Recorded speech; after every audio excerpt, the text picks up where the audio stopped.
महिलाओं की तो ये ज्यादा जिम्मेदारी है। माँ ऐसी होती है कि वो शेर से भी नहीं करती अपने बच्चे के लिए। तो हमें किसी भी नेता, कोई अगर नेता आए आपके यहाँ पर वोट मांगने, तो उसको टाइट होकर के बात करना, दिखा दो उसे कि अगर आप हमारे गांव में सुविधा दोगे तभी हम आपको वोट करेंगे, नहीं पूरे गांव को लोग बहिष्कार कर दो, बहिष्कार कर दो कि हम वोट नहीं करेंगे। तो गंदे लोग वहां पर पहुंच नहीं पाएंगे, अगर अच्छे लोग नहीं पहुंच पाएंगे तो गंदे भी लोग नहीं पहुंच पाएंगे। ये ताकत हो आप लोग, बात समझ में आ रही है?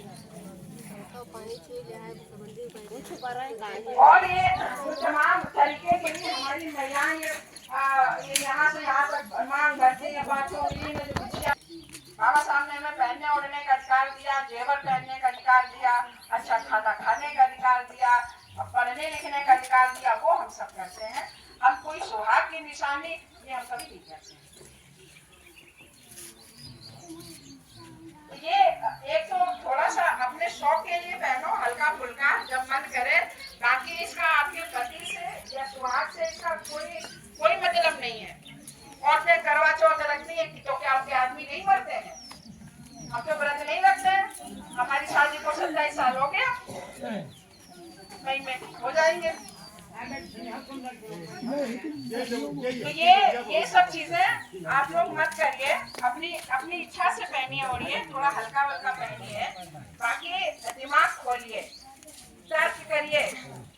भाई जो इस धरती पे जन्मा है वो इस दुनिया से उसको जानना ही जानना है।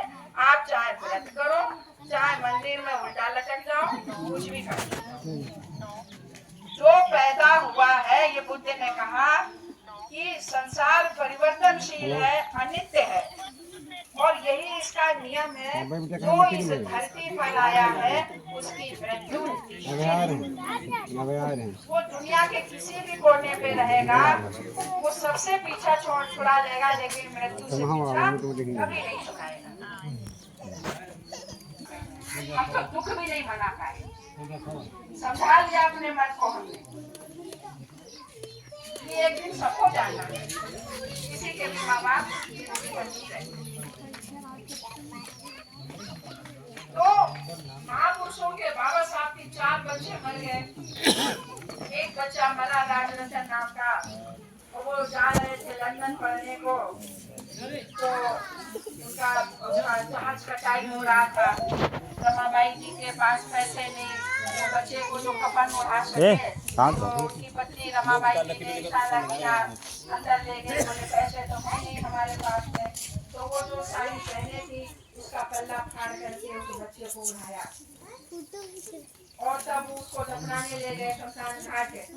और बाबा साहब के भाई बोले कि भीम तू तो जा रहा, तेरा बेटा मर गया। तो बोले कि मुझे जाना पड़ेगा, क्योंकि जो भारत में तमाम लाखों करोड़ों बच्चे हैं वो भी हमारे बेटे हैं, वो भी हमारे बच्चे हैं, उनके लिए वो गए। अगर वो पढ़ के नहीं आते तो यहाँ जो इतने निकम्मे लोग पहले से बैठे हुए थे, उनसे कैसे वो जीतते, कैसे वो जीतते।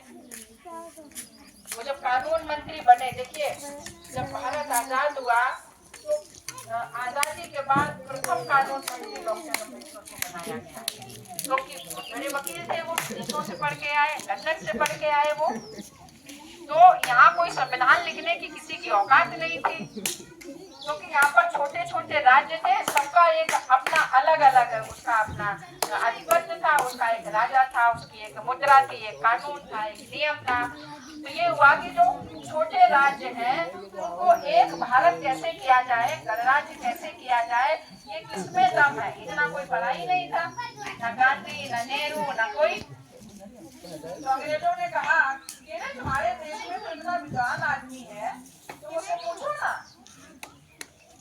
तो छोटे छोटे राज्यों को उन्होंने जाकर के कहा कि क्या आप भारत में शामिल होना चाहते हैं, कौन कौन शामिल होना चाहता है। जैसे हैदराबाद हो गया, कश्मीर हो गया, तो वो सब भारत में शामिल हुए। छोटे छोटे राज्य मिलकर के भारत बना। फिर भारत में ये हुआ कि अंग्रेज ऐसे नहीं जाएंगे, वो संविधान इस देश को जाएंगे, यहाँ पर नियम होगा, कानून होगा। डॉक्टर अम्बेडकर ने अंग्रेजों से कहा कि अगर तुम ऐसे ही चले गए तो ये लोग जो यहाँ के जमींदार हैं या जो धर्म के ठेकेदार हैं, ये हमारे ऊपर संविधान बनाने का निमंत्रण मिला।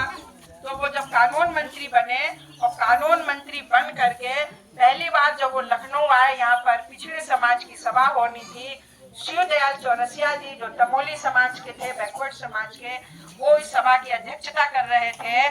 तब उस सभा में आके बाबा साहब ने कहा, पिछड़े समाज को संबोधित करते हुए, कानून मंत्री थे, उन्होंने कहा कि अगर तुम सारे लोग, सारे समाज के लोग, बहुजन समाज के लोग एक हो जाओ, संगठित हो जाओ, तो तुम इतनी बड़ी ताकत हो, इतनी बड़ी ताकत हो, आप भी पी लीजिए।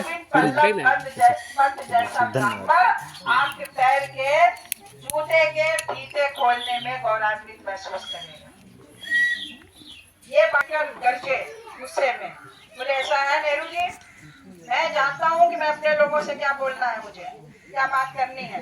आप चाहो तो मैं मंत्री पद से अभी इस्तीफा देने को तैयार हूँ, लेकिन मैं कभी भी क्षमा नहीं मांगूंगा। ये डॉक्टर अम्बेडकर ने कहा। वो मंत्री पद को वो पैर की जूती के बराबर समझते थे, लेकिन आज के नेता, हमारे नेता, मंत्री पद छीन न जाए इसके लिए वो, ये दुखद है कि कहीं मंत्री पद ना छीन लिया जाए। जो हम तमाम लुटाई कर रहे हैं चारों तरफ से, देश विदेश में घर बना रहे हैं, कोठियां बना रहे हैं, गाड़ियां ले रहे हैं, बच्चे हमारे पढ़ लिख रहे हैं इंग्लिश मीडियम, ये कहीं सुविधाएं ना खत्म हो जाए, इसलिए अपनी माताओं बहनों की इज्जत को